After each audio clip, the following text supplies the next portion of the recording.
Okay, हम ये करने जा रहे हैं नवा paper. Okay, this is, oh my God.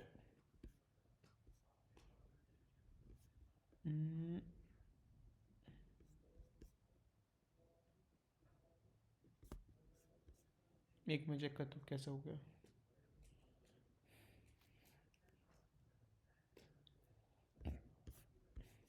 एक मिनट, थोड़ा सा और.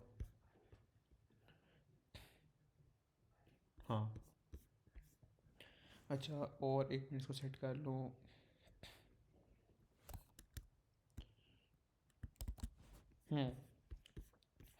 ओके, आ जाओ भाई. पहला क्वेश्चन 9 मार्क का है. पहले 9 मार्क कंफर्म करते हैं अपने. ये मेरा फर्स्ट टाइम है. अच्छा, क्या है कि state the equation for the gravitational force between 2 point masses m1 m2 that are separated by a distance r. State the meaning of any other symbols you use. ठीक है भाई. g r square. ठीक है. r is equals to distance between the 2 point masses. चलो, एक ही हो गया. Bracket में लिख दें फ्रॉम सेंटर. ठीक है. फिर क्या है? जी, ग्रेविटेशनल फील्ड कांस्टेंट.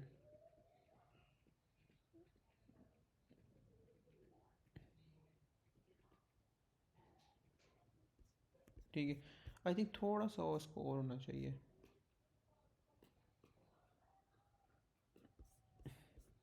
ओ भाई, नहीं नहीं नहीं.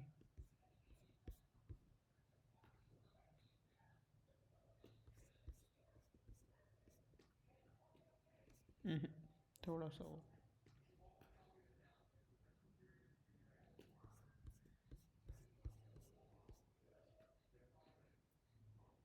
हाँ. ठीक है.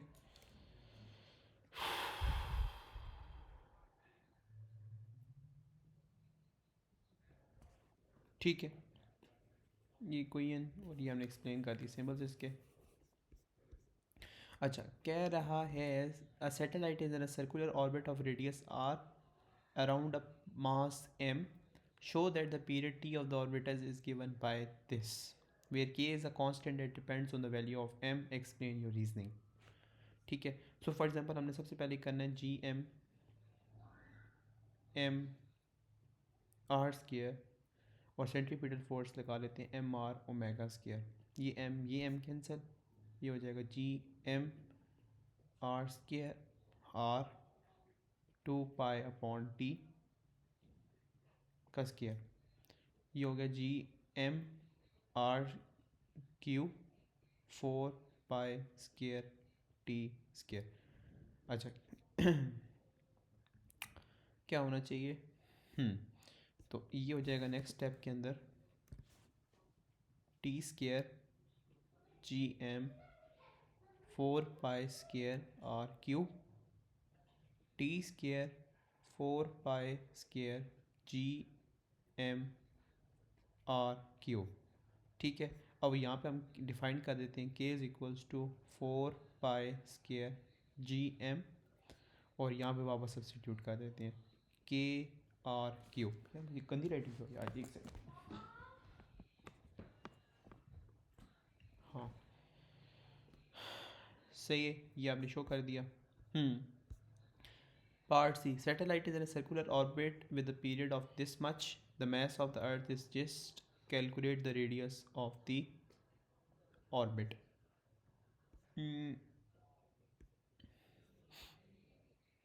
एक सेकेंड. अगर हम इसका यूज़ करें 24 की वैल्यू भी निकालें, के की वैल्यू आ गई. ठीक है. के से रेडियस कैसे निकालूंगा मैं? नहीं, एक मिनट. हमारे पास पीरियड है, टी की वैल्यू है. ठीक है. और क्या है? मैस है.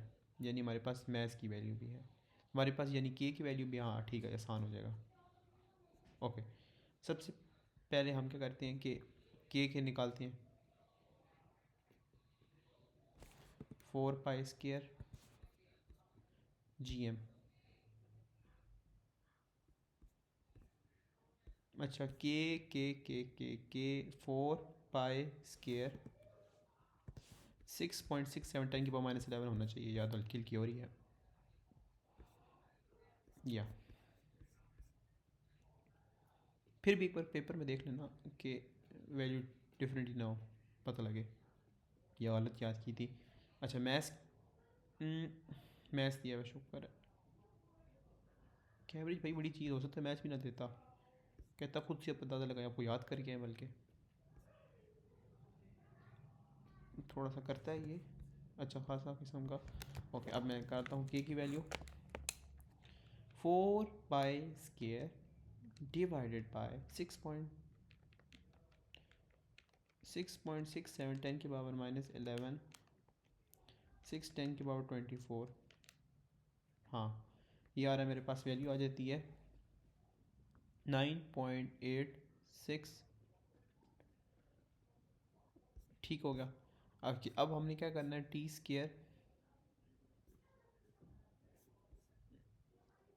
के r cube, this is going to be 24 hours. 24 hours में होते हैं 60, सॉरी 24 आवर्स में होते हैं 60 मिनट, और 60 मिनट में होते हैं 60 सेकेंड। ठीक है, के की वैल्यू आपकी निकाली 9.86, ये स्केयर है 10 की पावर -14। ठीक है, और फिर आगे आर क्यू, यहाँ से आर निकाल लेते हैं। अच्छा, 24 × 3600 कर लेते हैं डायरेक्ट स्केयर, और उसके ऊपर डिवाइड करते हैं और क्यूब रूट लेते हैं जी, और इसको इंग्लिश मोड में ले जाते हैं। तो अब आंसर आ रहा है मेरे पास 4.2 10 की पावर 7। सही है। Explain two other condition that must be met for the orbit to be the stationary. Move west west to east, east west होता है, वेस्ट टू ईस्ट होता है, ओ ये चेक करना पड़ेगा, जेन में नहीं मेरे। अच्छा, फिर क्या है कि must directly be above,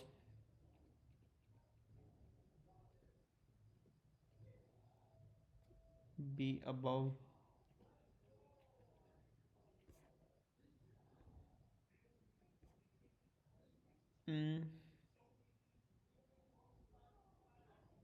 the, एक minute, must directly be above the satellite. ठीक, मुझे पता नहीं, वेस्ट टू ईस्ट याद नहीं, मुझे चेक कर लेते हैं मार्किंग स्कीम से, क्योंकि क्वेश्चन हो गया हमारा। अच्छा, कह रहे हैं G/m/r से जी इज़ ग्रेविटेशनल कांस्टेंट, सही है। अगला भी सही है, 4.1 के साथ सही है। Above the equator, sorry, from west to east, हाँ वेस्ट टू ईस्ट सही है। अबव इक्वेटर कहते हैं, must be directly above the equator. ठीक हो गया। Next question. अच्छा, मुझे लगा था कोई चीज़ लगी हुई स्क्रीन पे। अच्छा, ओके, अब हमने करना है ये question 2। Shows a laboratory thermometer that is calibrated to measure the temperature in degrees. ये बल्ब है, ये आपका मर्करी है, ये ग्लास ट्यूब है, ये कैपिलरी ट्यूब है। Thermometer make use of the fact that the density of the mercury varies with temperature. The thermometer density of the mercury varies with temperature. State two other physical properties of the materials apart from the density of the liquid that can be used for measuring the temperature. ठीक, तो हमारे पता है एक आपके पास होती है, हमने नोट्स पे पढ़ा हुआ है, EMF of the thermocouple.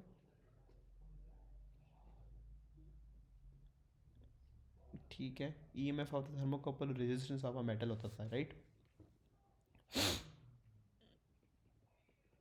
Resistance of metal marking scheme से हमने याद किया था उस वक्त, EMF ऑफ थर्मोकपल और resistance of a metal.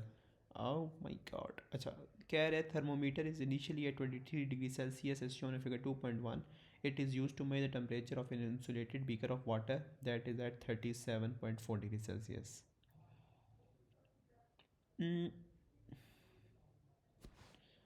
The bulb of the thermometer is inserted into the beaker and the water is stirred until the reading on the thermometer becomes steady.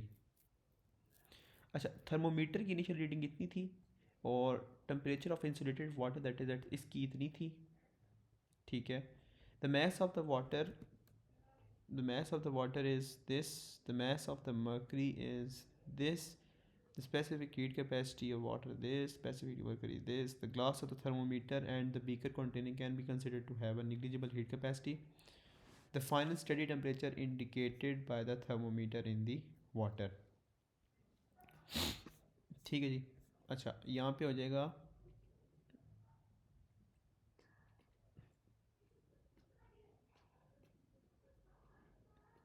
M c delta T, ऐसे ही है। हम्म,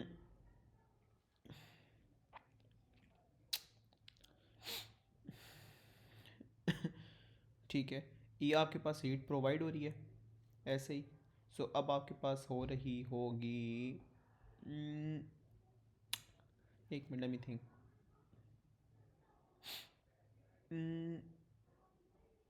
अच्छा एक second, आपने ना एक minute, यहाँ पे एक टप है, इस टप के अंदर आपके पास है जी बीकर है, बीकर ऑफ वाटर, इसका टेम्परेचर है 37.4 डिग्री सेल्सियस, थर्मोमीटर का टेम्परेचर कितना है जी 23 डिग्री सेल्सियस। जब आपने इसको इसके अंदर डाला है तो इसका टेम्परेचर हुआ है इंक्रीज़, इसका टेम्परेचर होगा डिक्रीज़, ऐसे ही है। Mess of the water in the beaker, mass of mercury this, दोनों की स्पीड है, कैपेसिटी वगैरह दी हुई है। तो हम ये कर सकते हैं कि m c delta t, m c delta t loss in heat, ठीक है, गेन इन हीट, सही। अब आपके पास मैस है यहाँ पे, मैस ऑफ वाटर, ठीक है, 18.7 से हमने जाना है, ठीक हो गया। हीट कैपेसिटी वाटर की होती है 4.18, और टेम्परेचर हमने बताना है, तो वाटर का टेम्परेचर 37.4 है ना, तो this is going to be 37.4 minus T, कम हो जाएगा ये। ओके, आप उस साइड पे आ जाते हैं।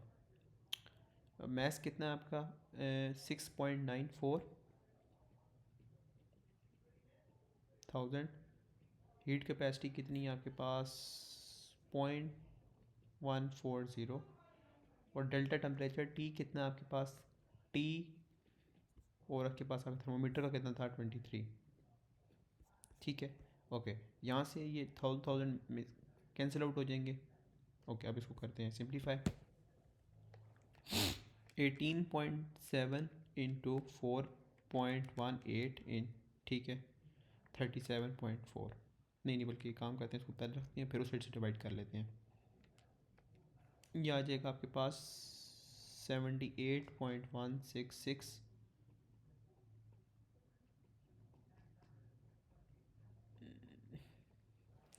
अगला है 6.94 इंटू 0.140,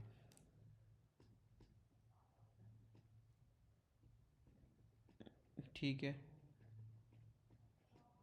सही। ओके, अब इसको उस पर डिवाइड कर लेते हैं, 78.166 डिवाइड बाई 0.9716, भाई जान ये काफ़ी लंबा आंसर दे देगा, एक मिनट, 78.166 37.4, अच्छा ठीक है, 3 सिग्निफिकेंट फिगर में जाना वैसे भी सही है, दे देते हैं 78.166 अपॉन 0.9716, 80.45 आ रहा है, ठीक है। 37.4 माइनस टी, टी माइनस 23, सही। इसको माइनस मल्टीप्लाई करूँगा 20, तो ये आ जाएगा आपके पास 3008.86 टी माइनस 23, सही। ओके, इसको साइड पे ले आते हैं, +23 डिवाइडेड बाई 81.45 हो जाएगा, तो ये आ रहा है मेरे पास 37.2235, 37, एक मिनट, यहाँ से टेम्परेचर इज़ 37.2235, उन्होंने कितने में मांगा है जी 3 सिग्निफिकेंट फिगर में मांगा 37.2 सही हो गया। कह रहा है suggest one change that could be made to the design of the thermometer that would enable it to give a more accurate measurement of our temperature। तो हम इसका बल्ब छोटा लगा दें हैं। एक मिनट, बल्ब छोटा कर सकते हैं। एक मिनट, जो किलोमीटर में टेम्परेचर इन डिग्री थर्मोमीटर, ठीक है, उसने तो खास बताया नहीं इसका। सो हम ये कर सकते हैं कि आई थिंक क्वेश्चन हमने किया था उसमें, एक minute, that design of a thermometer couple में देना है। तो हम ये करते हैं कि अच्छा हम एक काम करते हैं कि इसका जो मरकरी है ना, मरकरी का वॉल्यूम कम कर देते हैं। तो अब क्या होगा कि थोड़े से टेम्परेचर के लिए वो ज़्यादा रीडिंग दिखाएगा, ठीक है, मतलब एक्यूरेट रीडिंग दिखाएगा। एक ये हो सकता है। या फिर हम एक काम कर देते हैं कि आपके पास क्या है कि Q is equals to M c delta t होता है ना। सो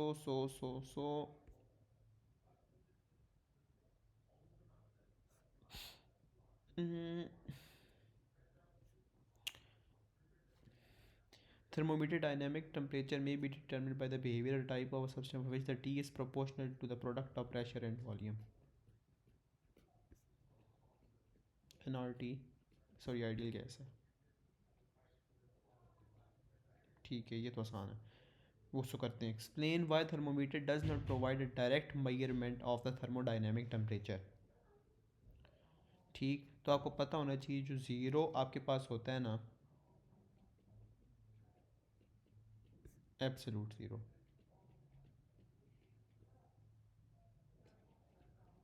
एब्सोल्यूट ज़ीरो। और दूसरा हमने क्या पढ़ा था, इट डिपेंड्स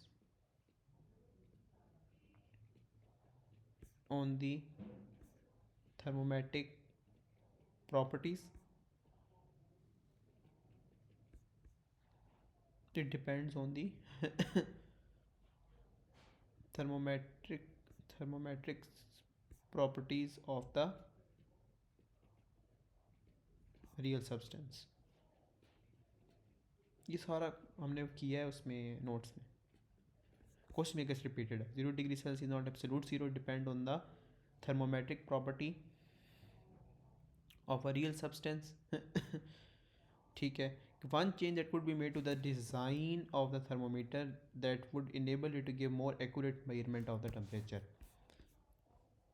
डिज़ाइन में क्या चेंजिंग लाई जाए कि आपकी एक्यूरेट रीडिंग आए। तो हम ये कर सकते हैं कि आपका मरकरी का वॉल्यूम कम कर देते हैं, या फिर वॉल्यूम चेंज करके उसकी एक ऐसा वॉल्यूम ले लेते हैं जिसकी सी की वैल्यू कम होगी। तो आपकी जो एक्यूरेटनेस होगी, उस वक्त मैंने बताया था एक्यूरेट जो होगा वो ज़्यादा एक्यूरेसी बढ़ जाएगी, सही है।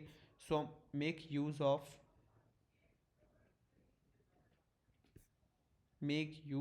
Liquid with value of lower C कह लेते हैं, ठीक है।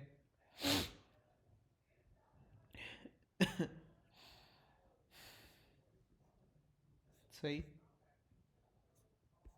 ठीक हो गया। मैं मार्किंग स्कीम एक बार देख लूँ।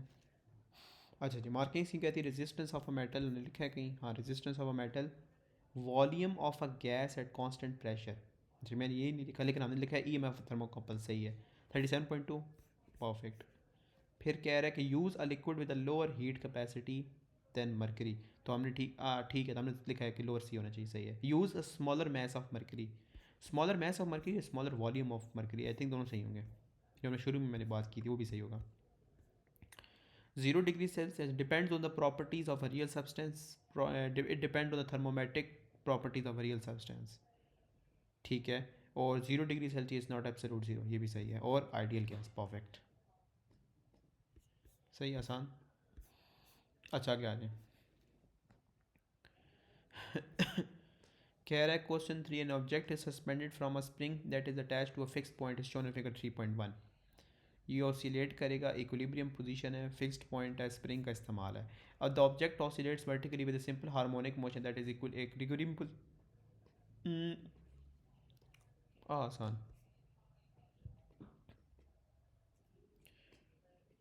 माइनस ओमेगा स्केयर एक्स है, ऐसे ही है। इसमें एक्सीलरेशन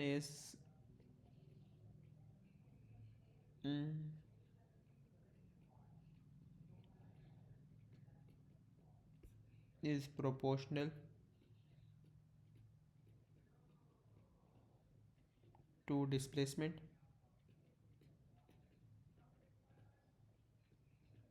एंड डिस्प्लेसमेंट इज,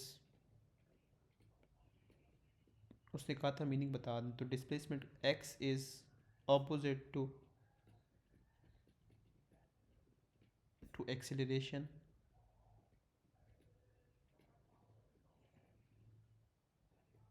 ठीक हो गया। ओके, तो हमें पता है कि इसमें ये आपको दिया हुआ है पॉइंट, एक ये पॉइंट दिया हुआ है, ठीक है। So v is equals to x naught omega t. क्या होता था? ओमेगा टी यूँ ही होता था ना, मुझे जिन से निकल गया कैसे, ओमेगा एक्स नॉट, राइट। सो यहाँ से आपको पता है 0.2, ओमेगा का नहीं पता, एक्स नॉट आपका 0.12 आया। अच्छा जी, अच्छा आगे और भी है। कह रहा है variation with x of the potential energy E P of the oscillation of the object is shown in figure 3.1। तो आपको पता है कि, एक मिनट, हमारा ग्राफ होता था यूँ यूँ और यूँ यूँ, ये मैक्स एनर्जी होती थी, और 0 डिग्री 0 पर आपकी पोटेंशियल एनर्जी, आई गेस, एक मिनट, 0 पर पोटेंशियल एनर्जी मैक्स होती थी ना?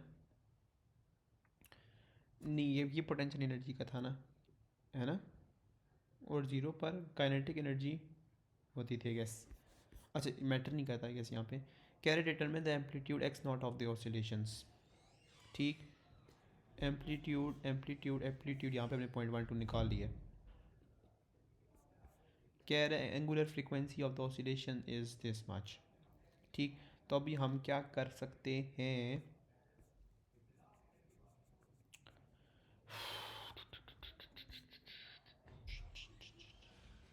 एक मिनट सोचने दें।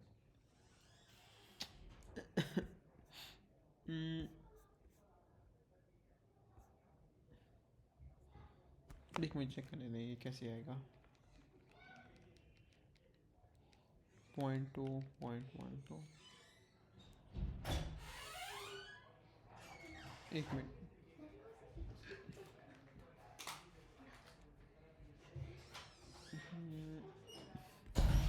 नहीं आया, एक minute. Angular frequency of oscillation is 1.47। अच्छा, एक मिनट।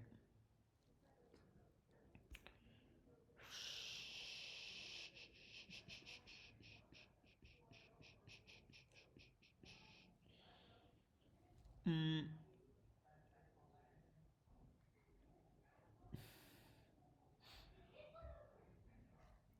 यार हमने, एक मिनट, एक्स नॉट पढ़ा था ना, ठीक है। ये 0.2 ओमेगा इज़, ओमेगा यानी 2 pi into x not. X not अभी हमने ऊपर निकाली 0.12।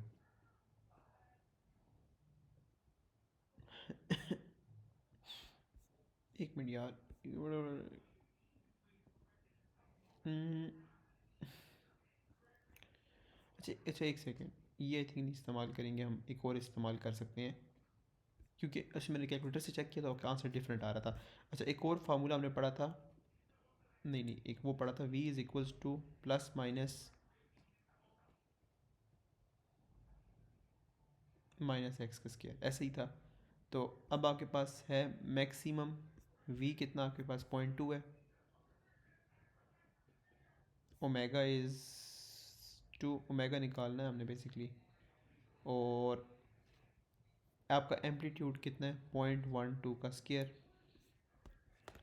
अच्छा, अब कितना आएगा, एक मिनट, 0.12 का स्केयर इज स्केयर रूट 0.2, इसका दिस आ रहा है, सो ये आ रहा है मेरे पास, ओमेगा इज़ 1.66, ठीक। अच्छा, एक और चीज़ भी, एक सेकेंड एक सेकेंड एक सेकेंड एक सेकेंड, अच्छा एक मिनट, 0.2 0.12। हाँ एक और चीज़ भी थी, ये भी फार्मूला हमारा सही था, sorry, v omega x naught, ये के पास 0.2 था, ये ओमेगा था, और वो कितना था एक्स नॉट, 0.12। ठीक है, तो ओमेगा भी 1.6 आ रहा था, 6 1.67 यानी 0.7 1.7 निकालो।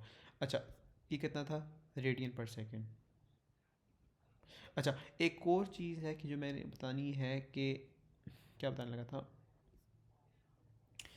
एक सेकेंड, क्या बताने लगा था यहाँ से निकल गया। कुछ इंपॉर्टेंट ही था यार, बस फिर याद आता हूँ। अच्छा कह रहे हैं determine the mass of the object, तो आप यहाँ पे फार्मूला लगाओ, e is equals to half m omega square x naught का स्केयर। ठीक है, सो अब हमारे पास एनर्जी की ज़रूरत है जी। एनर्जी कितनी है मैक्स आपकी, 0.050, ये आपके पास आ गया हाफ। अब आपके पास चाहिए मैस ओमेगा स्केयर। हाँ मैंने समझा था वो उसकी खाली फ्रीक्वेंसी मांग रहा है, तो मैं ना बार बार जो ओमेगा के आगे ना 2 पाई एफ से ज़हनी तौर पे रिप्लेस कर रहा था, सही है, तब 2.56 समथिंग आ रहा था, तो वो मिस्टेक मैंने की है। एंगुलर फ्रीक्वेंसी यानी ओमेगा था, सॉरी। अच्छा मल्टीप्लाई बाय ओमेगा इज़ 1.6 1.7 का स्केयर, और एक्स नॉट का मतलब होता है एम्पलीट्यूड का स्केयर। एम्पलीट्यूड कितना है हमारे पास, 0.12 का। ठीक है मैं कर लूँ calculation.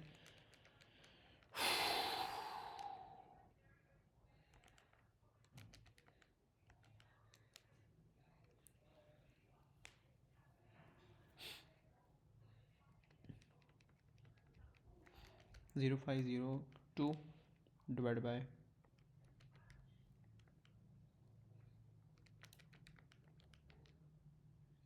2.4029।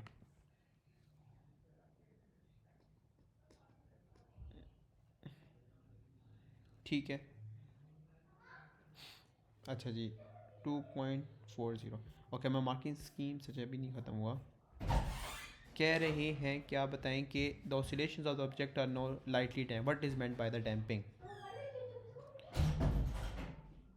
Loss of energy,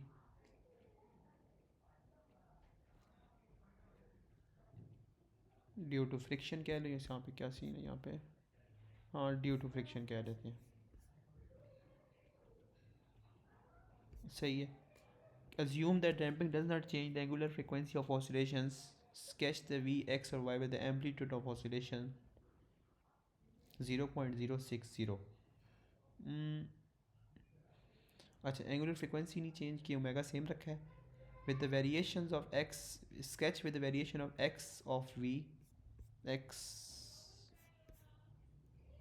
in figure 3.2 के अंदर कह रहा है कि x of v when the amplitude of the oscillations is this, कितना 0.060, एम्पलीट्यूड इज 0.060। ठीक है 0.060 आ रहा है आपका यहाँ पे आएगा, एक मिनट। ठीक है और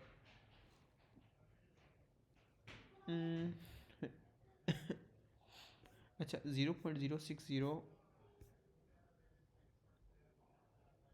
इन ऑसिलेशंस इज दिस मच, और उसने क्या कहा था कि ओमेगा चेंज नहीं होता। ठीक है एक मिनट, यहाँ पे ओमेगा चेंज नहीं होगा, ओमेगा कितना है 1.67 था, ये 1.7 था, इन टू आपके पास एम्पलीट्यूड कितना है 0.060, तो अब आपके पास वी नॉट आ जाएगा सिंपल।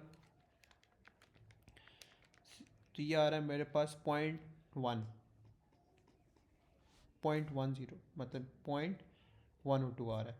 तो 0.102 में अब इसके ऊपर क्या करना है, यहाँ ही लगा लेते हैं, यहाँ पे, यहाँ पे। ठीक है और मेरा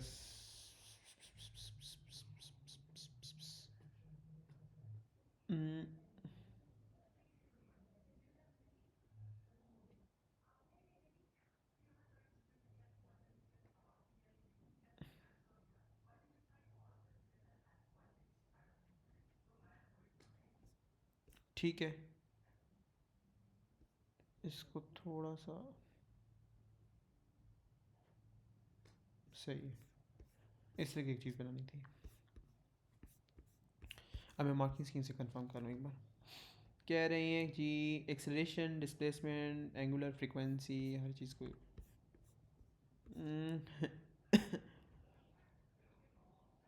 x is the displacement from equilibrium position, acceleration, angular frequency 0.12 है। फिर 2 1.7, फिर 2.5 है। Loss of energy due to resistive forces, ठीक है 0.1.6, ठीक है एक में 2.5, हाँ भाई 2.5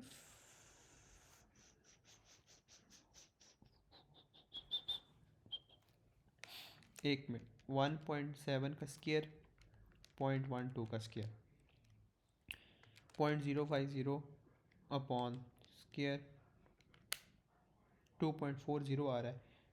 एक मिनट मैं मार्किंग स्कीम से चेक करता हूँ एक बार। 1.67 का स्केयर, 0.12 का स्केयर, ठीक है 0.050 टू 2.4, ठीक है उसने क्या किया, 6.667 डायरेक्ट ले लिए वैल्यू, सही है वाकई, आई थिंक करेक्ट है, मिल जाएंगे मार्क। अच्छा आगे आ जाए।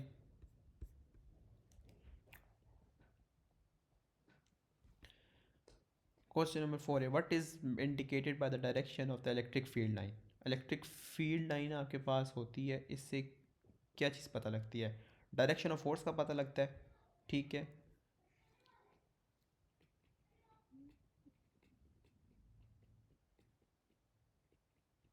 ऑन दी चार्ज,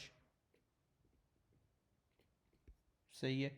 और ऑन अ चार्ज भी कौन सा नेगेटिव के लिए अपोजिट होती है, ठीक है। Direction of force on a charge which is positive, एक ये shows a pair of parallel metal plates with a potential of 2400 voltage, dV is 0 voltage at 4.6 है, they are separated by distance 4 पर the plates are in vacuum, draw 5 line to the electric field region between the plate, सही। सो अब यहाँ से हम कर लेते हैं 20, पॉजिटिव से नेगेटिव जाता है ना आपका, 1 2, एक यूं कर लेते हैं, एक यूं कर लेते हैं, एक यूं कर लेते हैं, यूनिफॉर्म रखना है बस।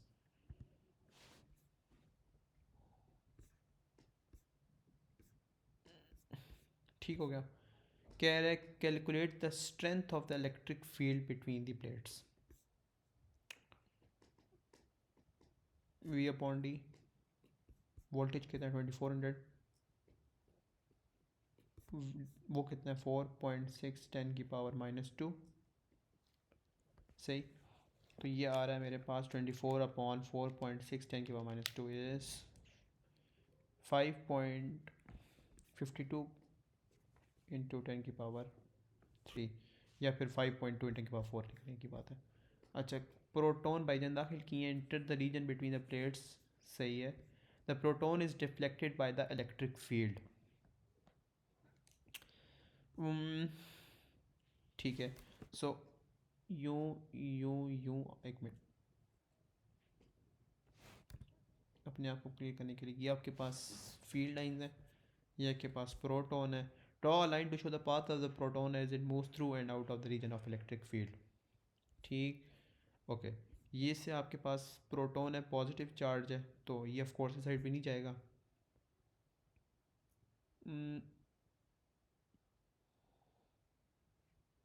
ठीक है, सही, क्योंकि ये एक स्ट्रेट लाइन टाइप चीज़ बन जाएगी यहाँ से। मैं बताता हूँ एक मिनट, उस वक्त नोट्स भी मैंने कराया था।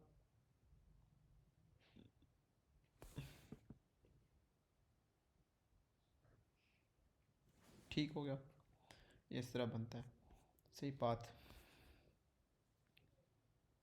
अच्छा, द हीलियम न्यूक्लियस में now enter the region of electric field along the same initial path as the proton and traveling at the same initial speed. State and explain how the final speed of the helium compare with that of the final speed of proton after leaving the region of electric field. ठीक है, helium का क्या होता है 2 4, सही है। और जो आपके पास प्रोटॉन है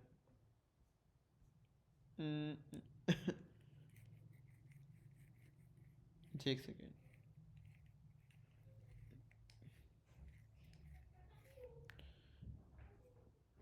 1 1 होगा, ठीक है। सो आपके पास जो मास है डबल है,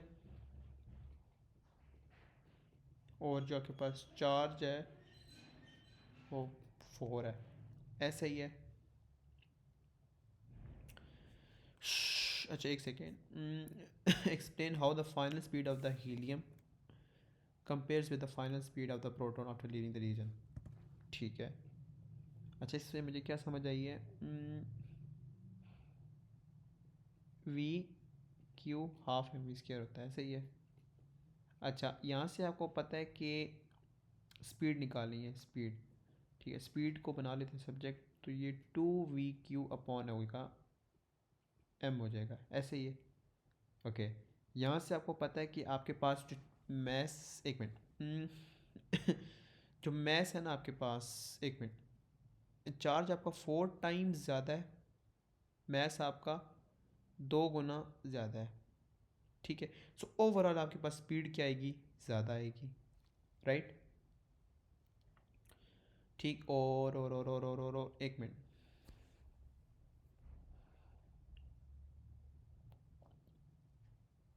हम्म,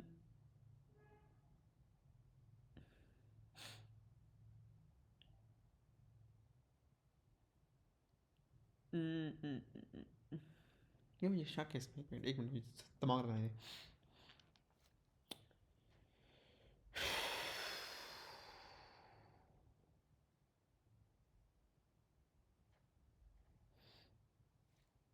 हम्म,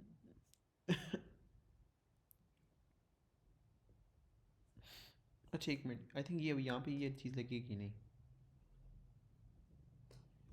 एक होता है f is equals to m ए,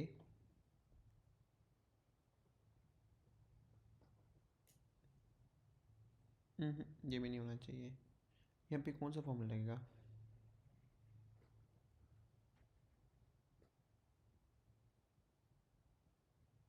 नहीं नहीं, अच्छा ठीक है, मैंने ना वेलोसिटी को ना मैंने उससे कंफ्यूज किया, एक मिनट ओके, नहीं नहीं नहीं, नहीं एक मिनट,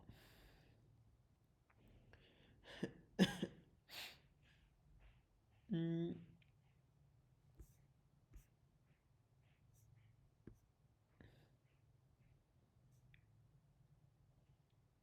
अच्छा एक और चीज़ है कि same initial speed and travelling at the same initial speed. अच्छा एक मिनट, आपके पास फार्मूला एक था, अभी क्या लिखा था हमने, वी क्यू,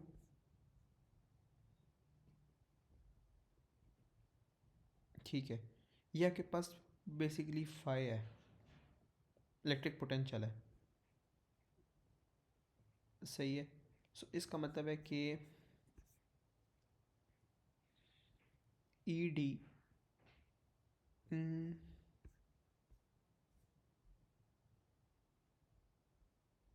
ई डी हो सकता है ये, क्यू, हाँ मैम वी स्क्वायर, ऐसे ही है। हम्म, अच्छा आपकी,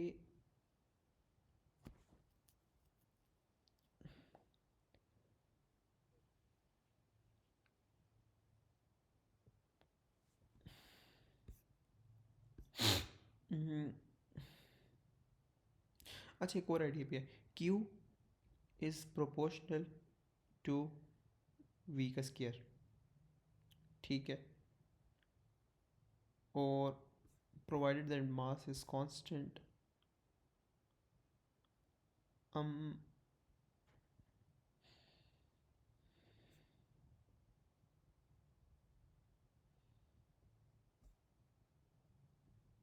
अच्छा एक मिनट, एक और चीज़ है, after leaving the region of the electric field है, अच्छा,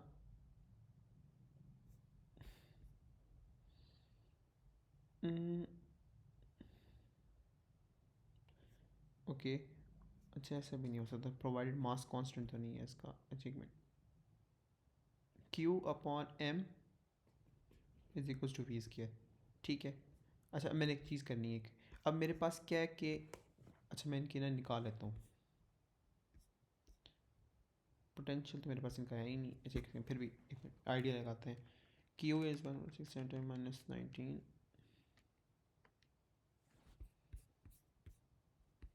मैं इसका 1 ले लेती। अच्छा एक काम करता हूँ, ये आपके पास है 1,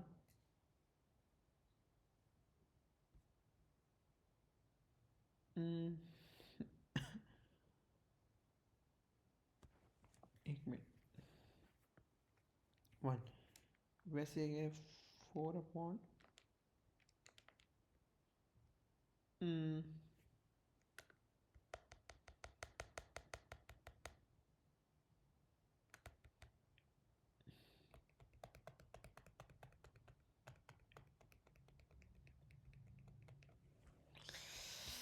नहीं हो रहा भाई, डी कोड ये मेरे से।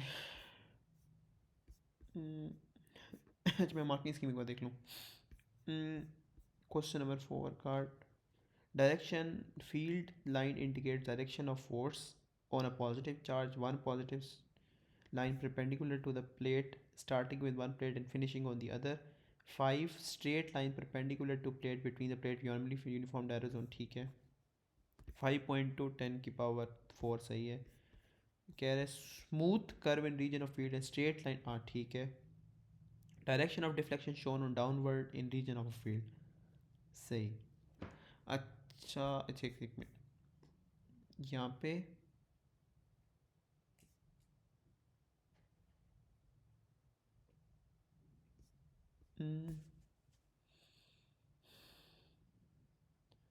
Acceleration is towards direction of, अच्छा एक मिनट, फील्ड लाइंस आपकी किधर है, डाउनवर्ड्स है। फील्ड लाइंस आपकी डाउनवर्ड्स है गैस। एक मिनट,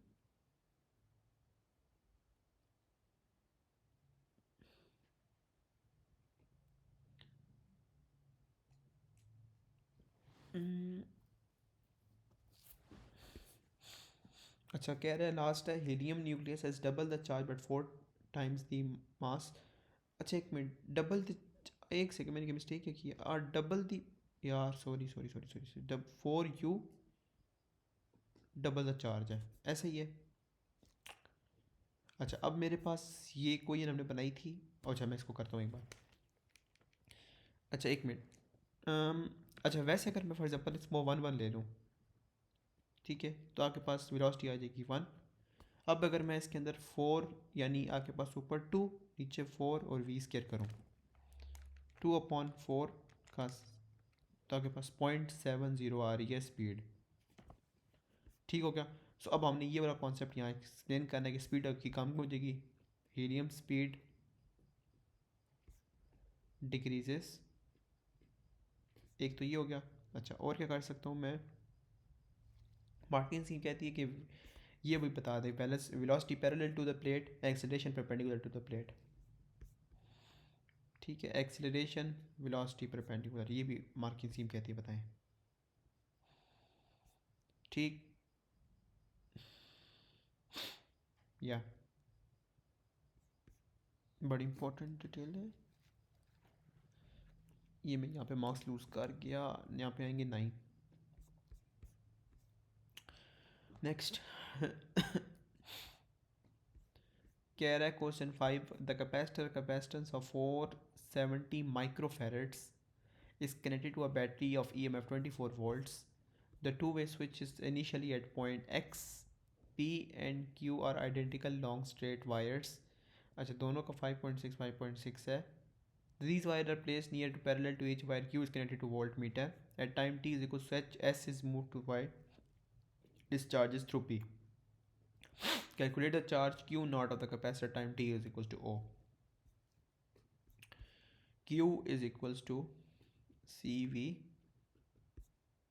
470 माइक्रोफेरेड्स, वेलोसिटी कितनी है 20, वेलोसिटी कह रहा हूँ, वोल्ट्स कितने हैं 24, 24 इंटू 470 10 की पावर -6, 24 इंटू 470 10 की पावर -6 है, तो ये आ रहा है 0.01128, ठीक है, मैं 3 शायद बता दूँगा। Calculate the current in wire p. ठीक, तो v is equals to I R होता है वैसे। और q is equals to c v होता है, राइट। सो अगर मैंने वी निकाला है तो ये क्यू अपॉन सी हो जाएगा। क्यू नॉट आपके पास है, सी भी है, आर भी है।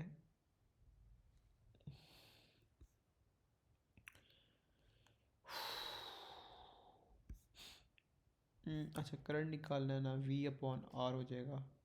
वेलोसिटी 24 है आपके पास। रेजिस्टेंस वायर पी के, अच्छा वायर पी के निकालिए, 5.6 -6 आ गया, ठीक है। 24 डिवाइड बाई 5.6 10 की पावर -6, तो ये आ रहा है मेरे पास 4.28 10 की पावर 6 आ गया, ठीक है। कह रहे time constant t c r, capacitance कितनी है जी आपके पास?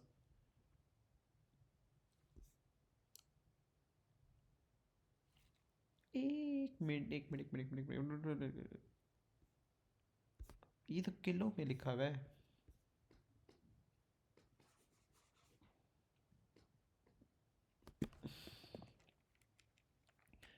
5.3, तो ये आ रहा है मेरे पास 4.28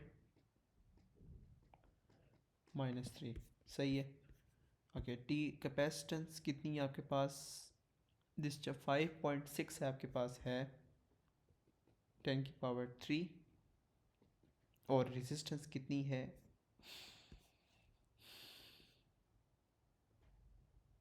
सॉरी, ये आपके पास रेजिस्टेंस थी, और कैपेसिटेंस कितनी है? 470 माइक्रो, ठीक हो गया।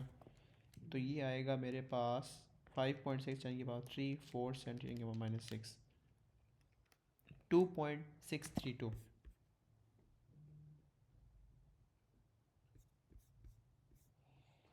ठीक है जी, आ गया। Why there is an induced E M F across wire Q during the discharge of the capacitor. अच्छा, मैंने ऊपर क्वेश्चन मिस किया है। Sketch line to show the variation with time T the current in wire B.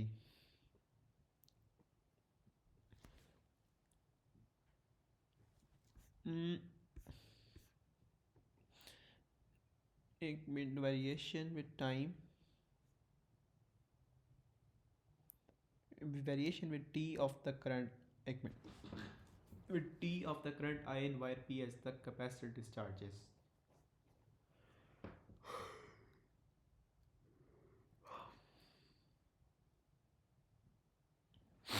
अच्छा, एक minute.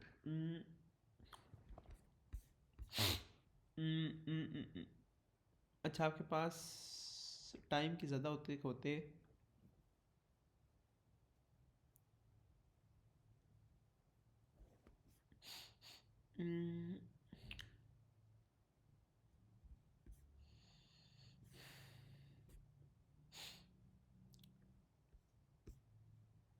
T is, time के बढ़ने से करंट आपका कम होगा क्योंकि डिस्चार्ज हो रहा है, ऐसे ही है, ठीक है। अच्छा, एक मिनट, ये आपके पास टी है, ये सी आर है, तो V is equals to I R होता है, तो R is equals to we upon I होता है, ऐसे ही है। T is equals to we upon I, तो T is inversely proportional to I, ठीक है। सो यहाँ से ग्राफ स्टार्ट होगा क्योंकि शुरू के अंदर तो करंट आपके पास होगा ना full,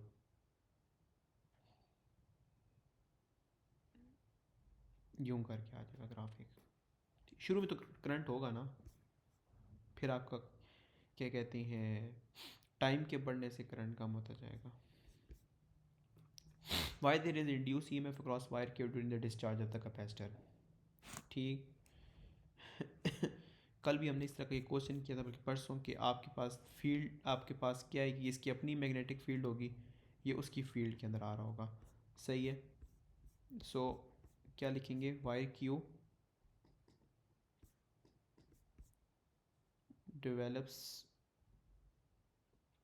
its own magnetic field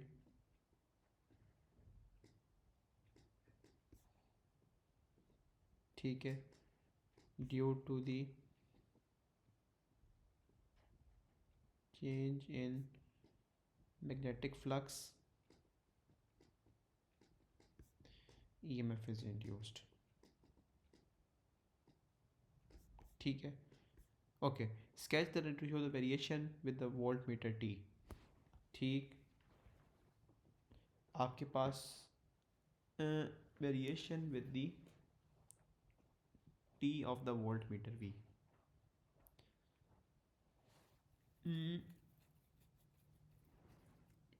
अच्छा, यहाँ पे कौन सी ग्राफ बनना चाहिए? अच्छा, इसका मैं वोल्ट मीटर आपका डिक्रीज करेगा रीडिंग, ऐसे ही है. एक मिनट.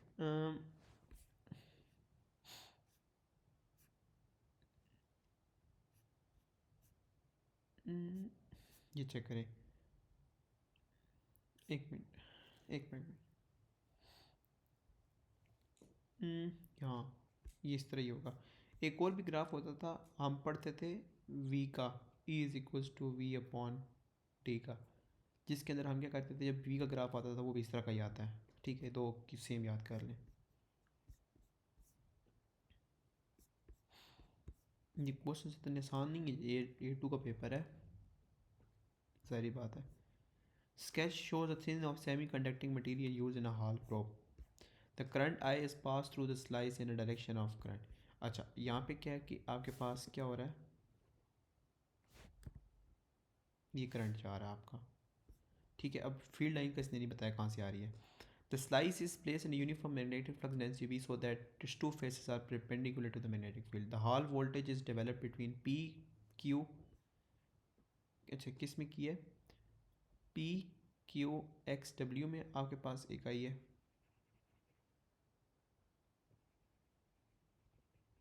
ठीक है, और किस में दी है? एस आर वाई जी में आई है.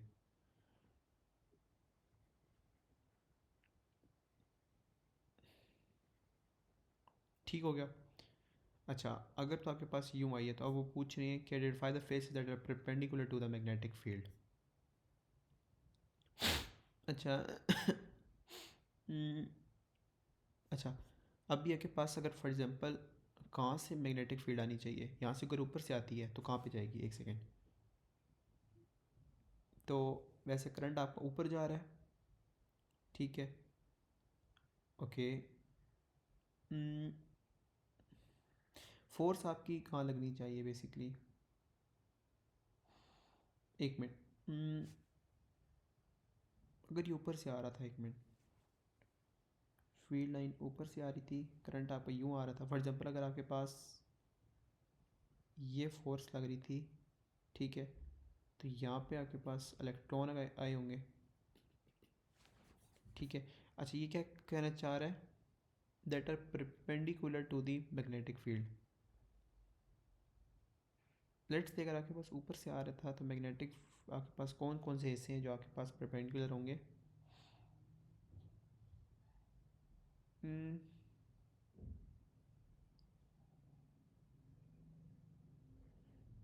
अच्छा, एक मिनट.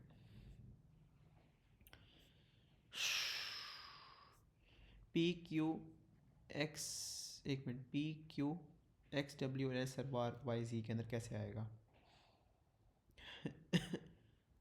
ठीक, एक minute.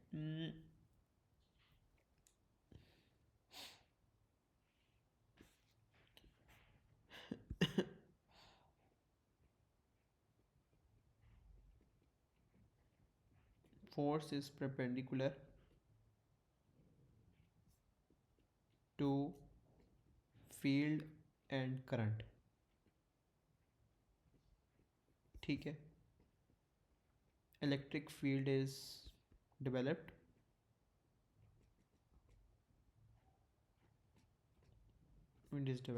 so electrons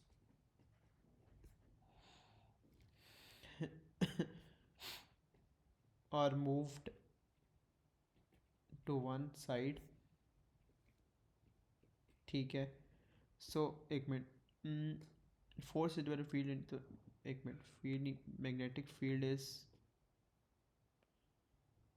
develop, so electrons are moved to one side and as a result electric field is developed.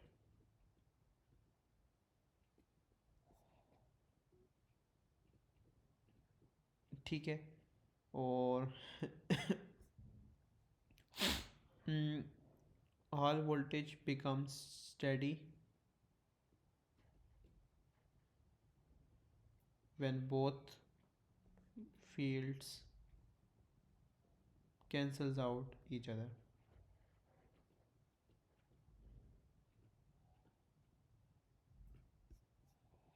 ठीक हो गया?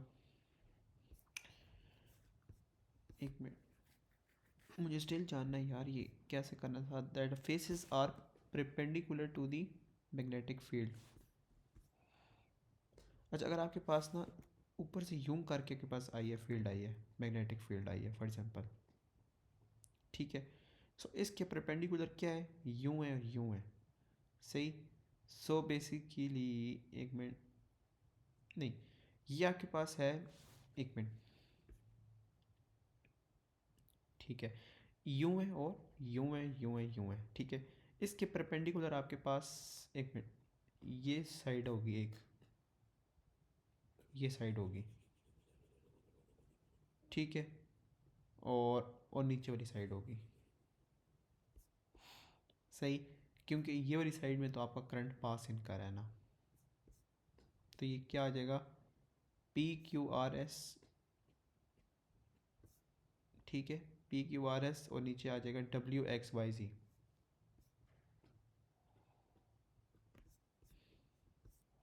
सही है। सो अगर ऊपर से वो आ रही है तो ठीक है, एक मिनट, फील्ड ऊपर से, एक मिनट, करंट आपका स्ट्रेट जा रहा है, फील्ड आपकी ऊपर से आ रही है, फोर्स आपकी यहाँ लगेगी, ठीक है, उसको हम ऑपोजिट करेंगे इलेक्ट्रॉन के लिए, तो बेसिकली यहाँ इलेक्ट्रॉन जमा हो जाएंगे आपके, इसकी वजह से आपके पास इलेक्ट्रिक फील्ड जनरेट होगी। इस इलेक्ट्रिक फील्ड जनरेट करने की वजह से दूसरे का कैंसिल इफेक्ट होगा, तो यहाँ पे आपके पास पॉजिटिव आ जाएंगे। ठीक है, ये फार्मूला आपके पास, what is meaning by the symbols N T Q, you may refer to the letters in the, ठीक है। एन आपके पास क्या होती है, number of charge density, number of charge carriers in charge density क्या होती है, number density of charge carriers.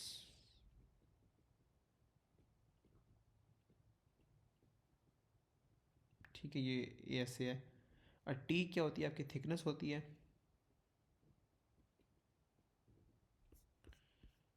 ये आ जाएगी एफ एस।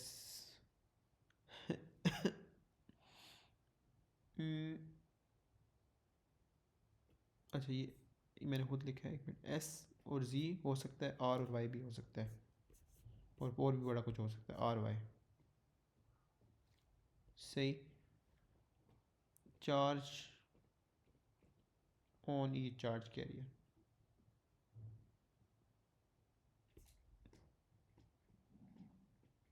ठीक है, with reference to the wide slice of metal used in Hall probe is thin, ठीक।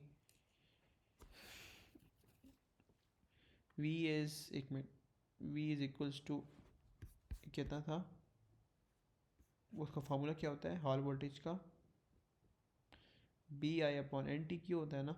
तो अब आपको पता है कि इस इन्वर्सली प्रोपोर्शनल टू एन होता है, ठीक है, इस थिन, तो हम टी की मदद ले लेते हैं, सही। तो अब क्या होगा कि इसकी इंक्रीज़ करने से ये डिक्रीज़ होगा, ठीक। अगर आपकी थिकनेस बहुत छोटी है तो आपका hall voltage should be very very great, सही।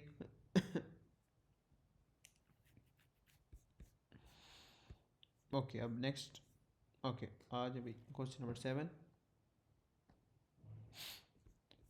क्वेश्चन नंबर 7 में कह रहा है कि the sinusoidal alternating voltage as the root mean square यानी R M S and the P D of the 4.2 volt and frequency of this much, the alternating voltage is applied across 760 volt by considering the peak voltage. Peak voltage के लिए आप क्या करते हो, एक minute, peak voltage के लिए normal, एक मिनट, एक मिनट, नॉर्मल को हम करते हैं वोल्टेज कितना है 4.2 इंटू स्क्वायर रूट 2, ऐसे ही है। तो ये 46, एक minute by can show that maximum power, अच्छा है मैक्सिमम पावर देनी है 4.2 इंटू स्क्वायर रूट 2, आपके पास आ रहा है 6.5। अब आपने क्या करना है, मैक्सिमम पावर देनी है वी स्क्वायर अपॉन आर, 6.5 का स्क्वायर, रेजिस्टेंस कितनी है 760, तो ये आ रहा है 0.055। अच्छा एक मिनट, इसको करके उसमें करूँ तो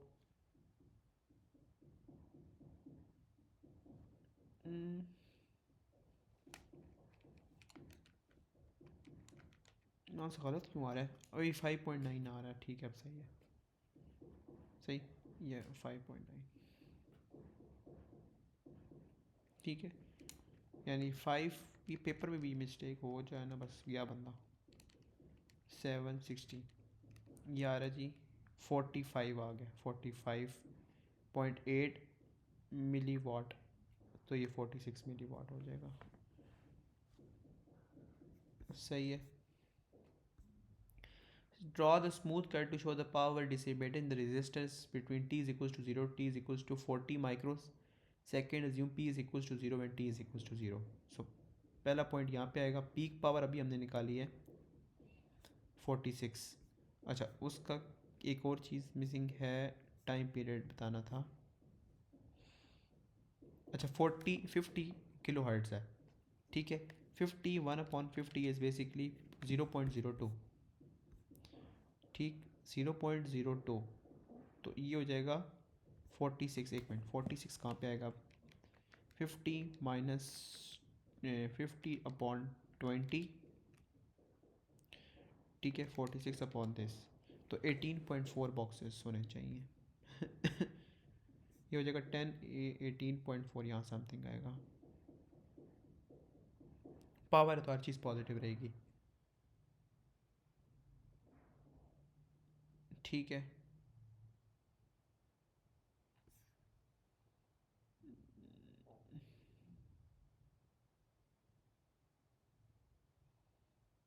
सही हो गया। Use your answer to explain why the mean power dissipated is this much. तो हम यहाँ पे क्या कह सकते हैं,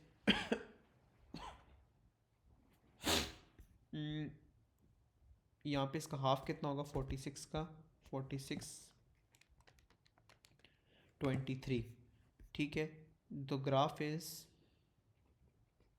symmetrical to, graph is symmetrical to symmetrical about 23 milliwatt, सही है। और आपको पता है कि peak power is, peak power is twice of mean power, ठीक है। अच्छा आगे भी है, अभी हाँ ख़त्म नहीं हुआ। Alternating voltage is now supply to piezoelectric crystal in second, what happens to the air surrounding the crystal, ठीक है। सो आपने इसका वो मैकेनिज्म लिखते हैं जो नॉर्मल में याद किया है, सही। तो आप क्या करते हो कि आप बेसिकली ना पोटेंशियल डिफरेंस प्रोवाइड कर रहे होते हो अक्रॉस द क्रिस्टल, ठीक है। फिर क्या होता है कि आपके आपके पास ना जो वाइब्रेशंस होती हैं क्रिस्टल की, उससे क्या होता है आपकी जो एयर होती है वो वाइब्रेट होती है, सही। फिर उससे अल्ट्रासाउंड की प्रोड्यूस हो जाती है, ठीक है। पॉइंट्स हमने क्या याद किए थे, frequency lies in the ultrasound range when, frequency lies in the ultrasound range when PD is applied across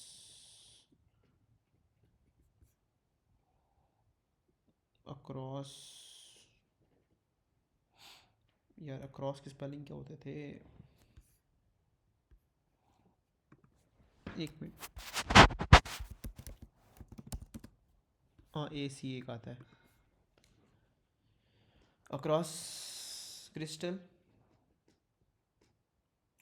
and air around it vibrates. ठीक है, वाइब्रेट्स ड्यू टू, नहीं, due to the vibration of crystal itself.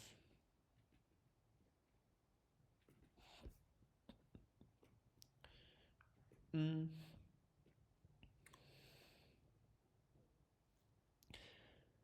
A second piezoelectric crystal is placed in the air near to the first crystal. Explain the effect of surrounding air to the second crystal. अच्छा, एक second. अगर आपके पास इस तरह like produce हो तो basically दूसरे के अंदर आप वो ईएमएफ वाला मामला हो जाएगा क्रिएट यहाँ पे। सही, तो उस वजह से क्या होगा, दूसरे के अंदर भी ईएमएफ जनरेट हो जाएगी। ईएमएफ सेकंड क्रिस्टल में जनरेट हो जाएगी। सही, वो मार्किंग स्कीम से एक बार कंफर्म कर लूँ। कह रहा है 5.9, ठीक है। पावर एट 46 मिली वाट, करेक्ट शेप 0 10 20 40, लाइन सिट्रिकल 20, ठीक है। द अल्टरनेटिंग पीडी में makes the crystal vibrate, vibration of crystal causes air to vibrate, frequency is in ultrasound range, air makes crystal vibrate which causes EMF to be generated across the second crystal। सही है, आगे आ जाए भाई।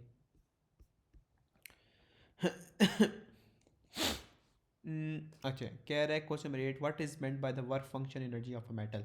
Work function energy of metal क्या होता है, या मिनिमम एनर्जी जो होते हैं ना लाइक इलेक्ट्रॉन को रिमूव कराने के लिए। सही, minimum energy through photons to remove electrons। सही है, कह रहे अल्ट्रा वाइड फ्रिक्वेंसी इसकी ये है, the power of radiant is this much, the photoelectrons are emitted with the maximum kinetic energy, this number of photons incident on the surface of per unit time. E is equals to h, f होता है, ठीक है। H आपके पास पीछे से निकाल लेते हैं। फ्रिक्वेंसी भी आपके पास है यहाँ पे, ठीक। पर यूनिट टाइम भी निकालना है, एक minute. E is equals to h f 6 point something होता था यार, 6.6.6.6.6.63 10 के पावर -34।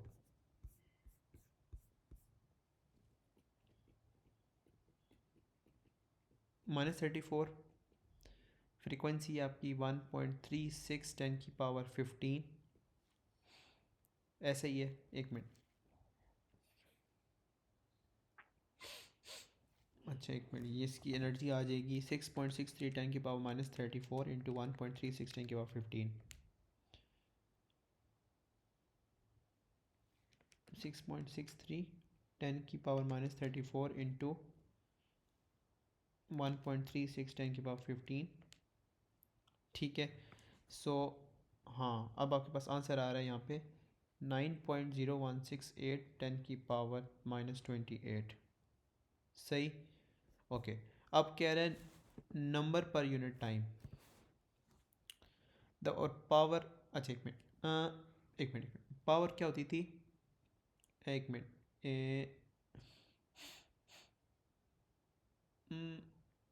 एनर्जी अपॉन टाइम होता था कैसे, है ना। Power is energy upon time.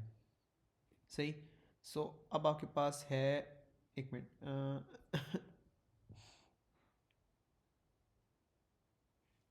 एक minute, power upon energy,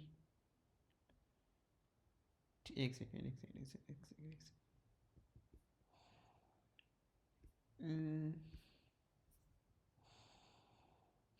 number of photons निकाल के देने हैं ना, तो टोटल आपके पास इतने हैं, इतनी एनर्जी प्रोवाइड हो रही है, तो अगर इसको इस पे डिवाइड किया जाएगा तो नंबर ऑफ फोटोन्स आ जाएंगे, सिंपल, ठीक है। इस 8.36 10 की पावर -3 अपॉन दिस, तो आ रहा है 9.27। थोड़ी सी कॉमन सेंस लगाई है मैंने यहाँ पे, बस कोई फार्मूला नहीं लगाया। मैं बताता हूँ कैसे किया।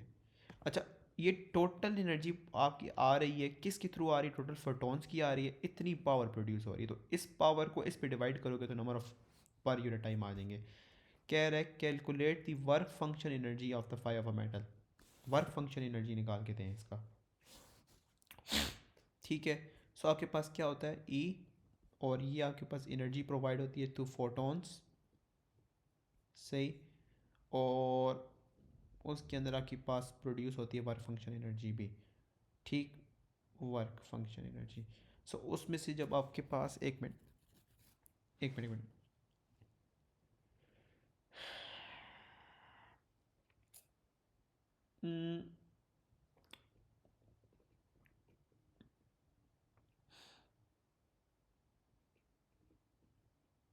ई के मैक्स प्लस वाई आपके पास आ गया, ठीक है। ये H F total energy minus E के मैक्स, सही।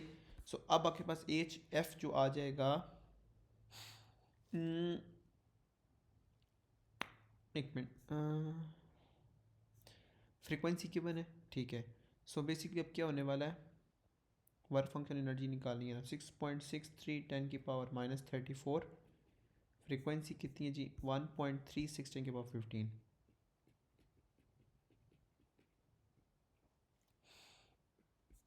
ठीक है। और ई के मैक्स कितनी है, मैक्सिमम काइनेटिक एनर्जी ये गिवन है,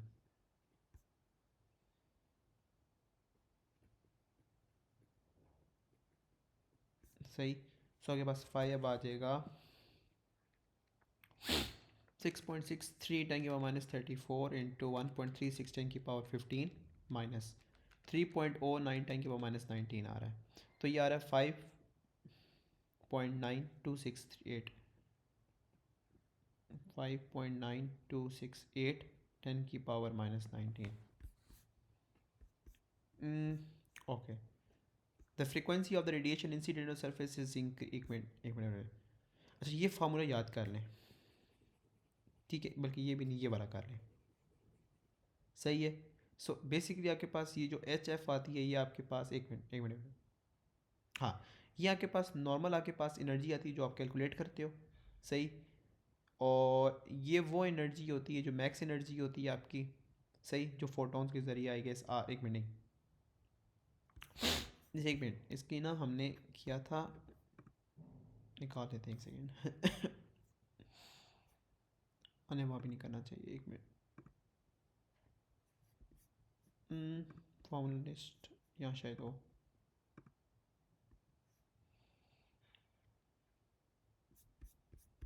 where are you quantum,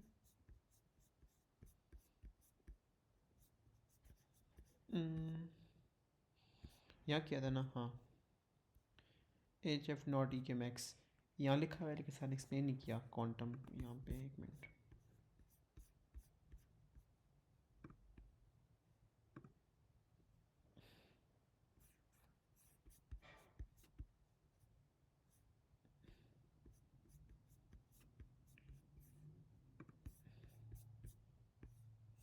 इतने सर ने इसके बड़े फ़र्क नोट्स बनाए हैं।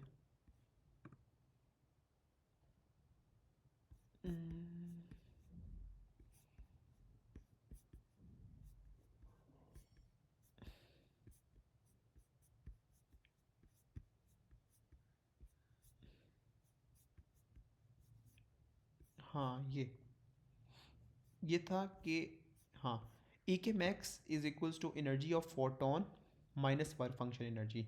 एनर्जी ऑफ फोटोन कौन सी एनर्जी होती है, जो आपने एनर्जी ऊपर से क्या कहते हैं किया है, समझे कि टोटल एनर्जी फोटोन्स की है, सही। उसको माइनस करेंगे, जितनी एनर्जी निकलेगी और जो एनर्जी आपकी बच जाएगी वो ये होगी, सही। यहाँ पे भी यही समझें कि आपके पास जो एनर्जी ऑफ फोटोन ये आपने कैलकुलेट कर लिया है, और ये आपके पास वर्क फंक्शन, एक मिनट, ये आपके पास थी, ये आपके पास था वर्क फंक्शन एनर्जी, और ये वो एनर्जी जो आपने ऊपर से कैलकुलेट की है, और ये आपके पास एनर्जी जो रिक्वायर्ड थी, सही। Frequency of the radiation incident, अच्छा मैं एक बार दोबारा बताता हूँ, ये वर्क फंक्शन एनर्जी है, सही है। सो यहाँ से समझें कि, बल्कि यहाँ से बेटर एक्सप्लेन था कि आपके पास एक है मैक्स एनर्जी होती है, ठीक है, एक एनर्जी ऑफ फोटोन है। एनर्जी ऑफ फोटोन कौन सी होती है? जो कि फोटोन्स के ज़रिए एनर्जी आ रही होती है ऊपर से इलेक्ट्रॉन्स के ज़रिए, सही है। वर्क फंक्शन एनर्जी वो होती है जो आपकी रिक्वायर्ड एनर्जी होती है इलेक्ट्रॉन को प्रोड्यूस करने के लिए, तो कुछ एनर्जी हमेशा बच जाती होगी, ऐसे ही है। इसी तरह उसने कहा कि वर्क फंक्शन एनर्जी निकाल के दें। अगर वर्क फंक्शन एनर्जी आपने निकालना था तो हम क्या कर सकते हैं, यहाँ पे चेक करें। अगर हमने वर्क फंक्शन एनर्जी निकालना ही है तो हम क्या कर सकते हैं, इसको सब्जेक्ट बना लें, ठीक है। इसको सब्जेक्ट बनाएंगे तो ई के मैक्स आपका हो जाएगा माइनस एनर्जी ऑफ फोटोन से, सही। ई के मैक्स उसने आपको दिया हुआ है कि कितनी आपकी जब माइनस करने के बाद कितनी एनर्जी रह रही थी, और एनर्जी फोटोन थी जो आपने एनर्जी प्रोवाइड की, तो वर्क फंक्शन एनर्जी आपकी आ गई है, सिंपल। कह रहा है कि frequency of the radiation on this increase while the power remains constant, state and explain the effect on the maximum kinetic energy of the photo electrics. अच्छा एक minute, maximum kinetic energy E के max पर वो कह रहा है क्या effect होगा अगर आपकी, ठीक है, अगर आपकी फ्रिक्वेंसी इंक्रीज कर, इसकी इंक्रीज करने से फ्रिक्वेंसी इंक्रीज करेगी, यही पड़ा हुआ है। द रेट ऑफ इमिशन के ई के मैक्स के इंक्रीज करने से, सॉरी एक मिनट, कि rate of emission of photons, एक मिनट, rate of emission of photons के इन, एक मिनट क्या कहा है उसने, फ्रीक्वेंसी इज इंक्रीज्ड, अच्छा, फ्रीक्वेंसी के इंक्रीज करने से आपके पास जो रेट ऑफ इमिशन डिक्रीज होता है, सही है, क्योंकि आपके पास एक ही पावर ज़्यादा हो जाती है कुछ के, तो उसको कम करना पड़ता है, ठीक है। ऊपर क्या है, अच्छा मान आंसर क्या है इसके, photon energy to remove electron, minimum energy to remove electron 9.27, ठीक है, सही है, ये वाला सही किया हमने। और फिर कौन सा है 5.93, ठीक है। Greater photon energy, so magnific energy increase, lower number of photons, एक मिनट, lower number of photons, so lower rate of emission. अच्छा एक second, greater photon energy and same power, so lower number of photons per unit time, सही है, मतलब कि कम हो जाएंगे वो। So each electron absorbs one photon, so low rate of emission. जी एक सेकेंड, यहाँ पे ना मैं बताता हूँ, थोड़ा सा ना एम्बिगुअस किया मैंने भी, कि एक्चुअली क्या है, क्या कि फ्रीक्वेंसी फॉर एग्जाम्पल अगर आपकी इंक्रीज़ कर रही है ना, ठीक है, इससे अफेक्ट ये होगा कि जो आपके नंबर ऑफ फोटोन्स होंगे ना वो डिक्रीज़ कर जाएंगे, सही है। सो ओवरऑल जो आपकी इमिट होंगी लोअर रेट ऑफ इमिशन होगी, लोअर रेट ऑफ इमिशन, कि टोटल रिमोट इमिशन करा कितने रहे, क्योंकि आपके पास नंबर आपने डिक्रीज़ कर दिए थे, ठीक। अच्छा आगे आ जाए, what is meant by the luminosity of a star, ये तो आसान हलवा, टोटल पावर, ठीक है, total power of radiation emitted by a star, radiation emitted by a star, ये तो रट्टा मार लें,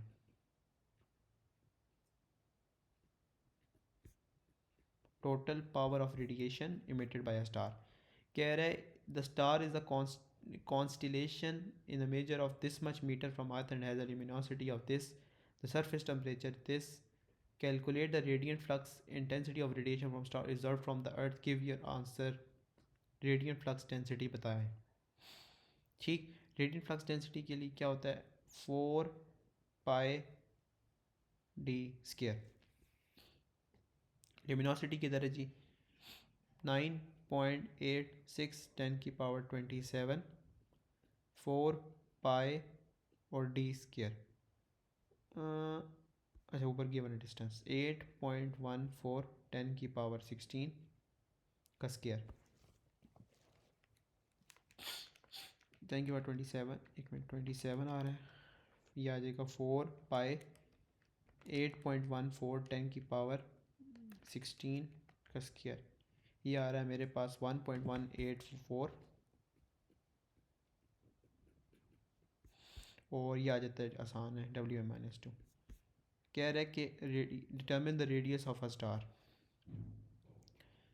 4 pi epsilon r square T4, फिर आपके पास आ जाएगा 9.86 10⁻27, 4 पाई और आपके पास आ जाता है एप्सिलॉन, ये सॉरी ये जी सी कांस्टेंट है जो भी 5.67 10 की पावर माइनस 8।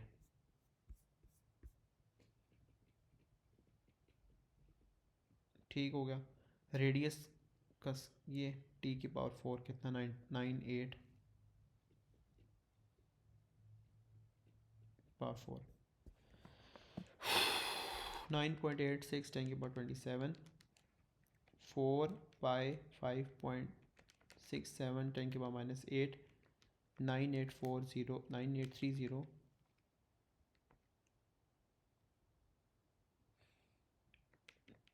एक सेकेंड भाई, एक टाइम माइनस 8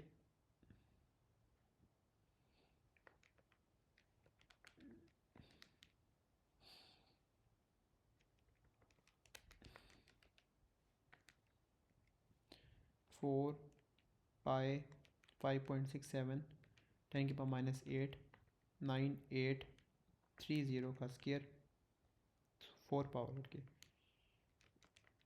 1.2 10 की पावर 9।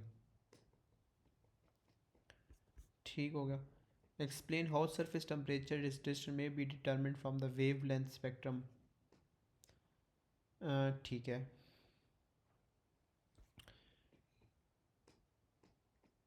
इज डिटर्मिन्ड, सही है। फिर हम क्या कर सकते हैं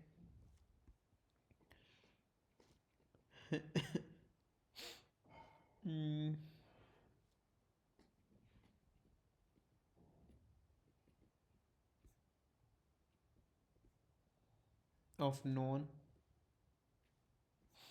ऑब्जेक्ट ऑफ नॉन टेम्परेचर। ठीक है। फिर वीन्स लॉ यूज़ कर लेते हैं।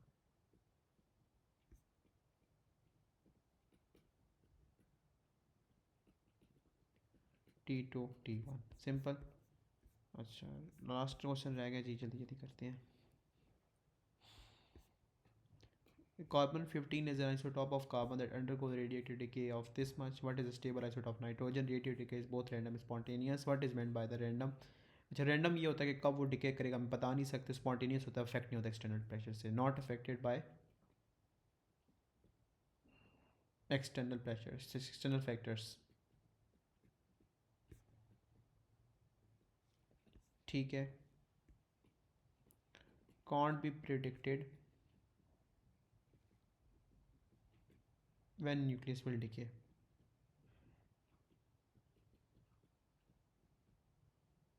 सही हो गया। what is this?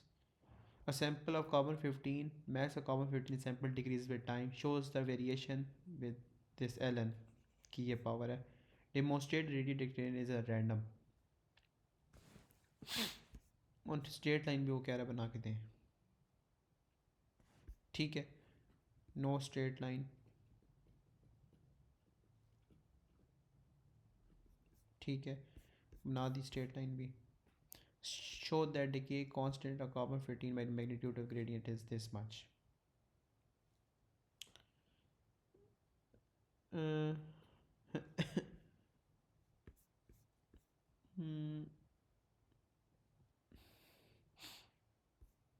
0,4.8। ठीक है, तो दूसरा हम ले सकते हैं, ये ले लेते हैं 8, -7। ठीक है भैया। ओके, इसकी आएगी -7 -4.8।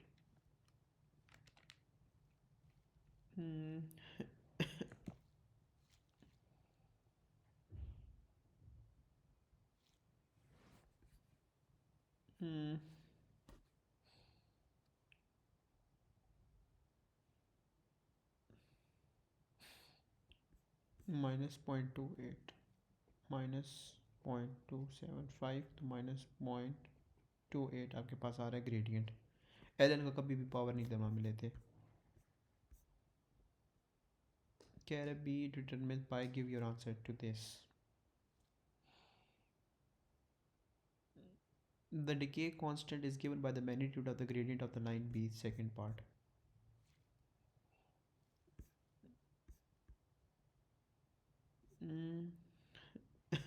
अच्छा ये डायरेक्ट दे देते हैं 0.275 सही है। इसका होता नहीं है तो ये क्या हो जाएगा पर सेकेंड। ये मुझे समझ नहीं आई इसका कैसे करूँगा।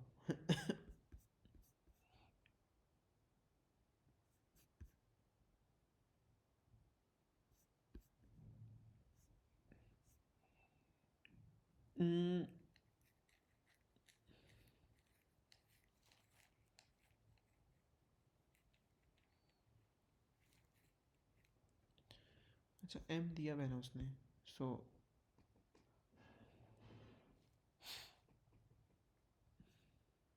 ठीक है ओके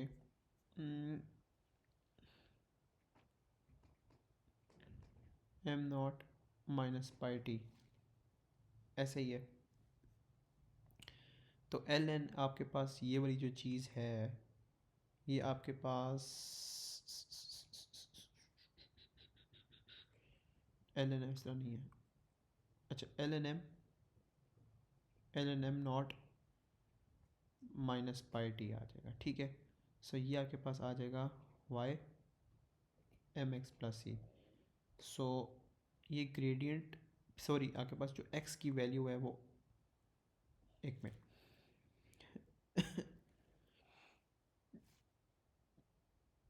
ये आपके पास है। अच्छा ठीक है मैं एक बात समझ गया हूँ। सो ये माइनस एम एक्स आ रहा है ठीक है। सो ये आपके पास वाई आपके पास एल एन एम आ रहा है ये आपके पास टी आ रहा है तो ग्रेडियंट जो आपके पास आएगा वो पाई आएगा ठीक है। हाँ ये पूरी बात हम कहानी यहाँ लिख देते हैं।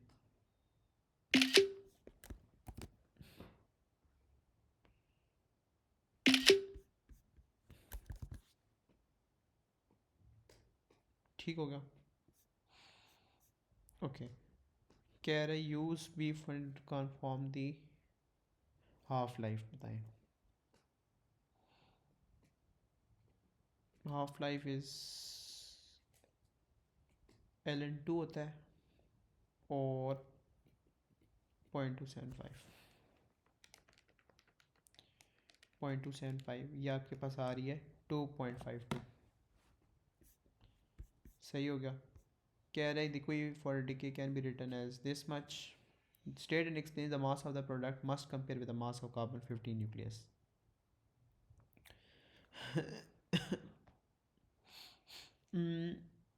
अच्छा यहाँ पे आपके पास रिएक्शन हो रहा है जिसके अंदर आपके पास एनर्जी रिलीज हो रही है।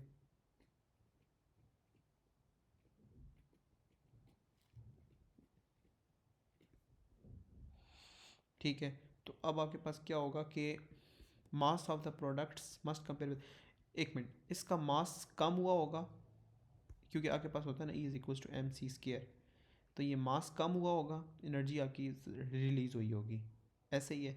सो इसका मास ज़्यादा होगा।